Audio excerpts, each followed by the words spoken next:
ஒரு கிராமத்தில் இளைஞன் ஒருவன் வாழ்ந்தான். அவன் பேசும்போது எல்லாம் இனிமையாகத்தான் பேசுவான். ஆனால் உண்மை இல்லை. ஒருநாள் நண்பனிடம், "நான் நேற்றே உன் வேலை செய்துவிட்டேன்" என்றான் அந்த இளைஞன். ஆனால் உண்மையில் அவன் அதை செய்யவே இல்லை. நண்பன் நம்பினான், பின்னர் ஏமாற்றமடைந்தான்.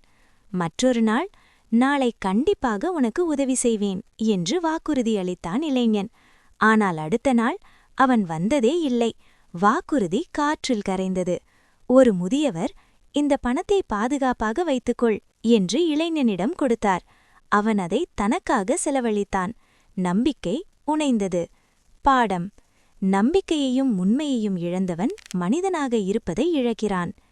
இதைதான் அல்லாவின் தூதர் ஸல்லல்லாஹு அலைஹி வஸல்லம் அவர்கள் கூறினார்கள். நயவஞ்சகனின் அடையாளங்கள் 3ஆகும். அவன் பேசும்போது பொய் பேசுவான், வாக்களித்தால் அதற்கு மாறு செய்வான், அவனிடம் நம்பி ஏதேனும் ஒன்றை ஒப்படைத்தால் அதில் மோசடி செய்வான். அறிவிப்பவர் அபூ ஹுரைரா ரதி.